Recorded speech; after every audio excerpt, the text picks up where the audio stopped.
वैश्विक संकट के बीच में हैदराबाद में एक जनसभा को संबोधित करने के दौरान प्रधानमंत्री मोदी ने लोगों से 1 साल तक सोने की खरीद न करने की अपील की है।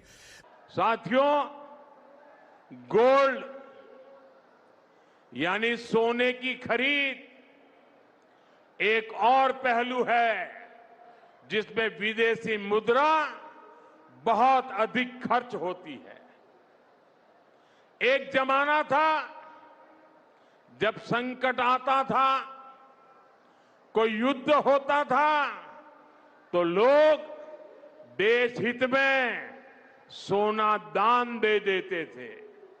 आज दान की जरूरत नहीं है, लेकिन देश हित में हमको ये तय करना पड़ेगा कि साल भर तक घर में कोई भी फंक्शन हो, कोई भी कार्यक्रम हो, हम सोने के गहने नहीं खरीदेंगे, सोना नहीं खरीदेंगे।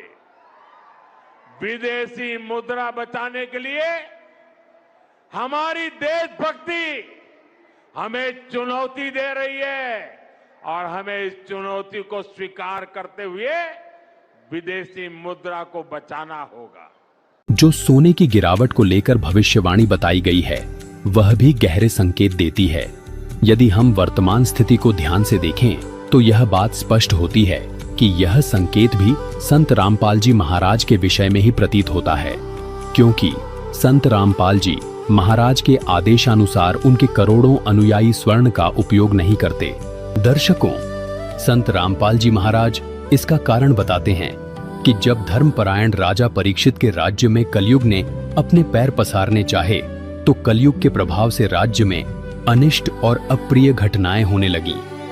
तब राजा परीक्षित ने धर्म की रक्षा हेतु कलयुग का विनाश करने का संकल्प लिया।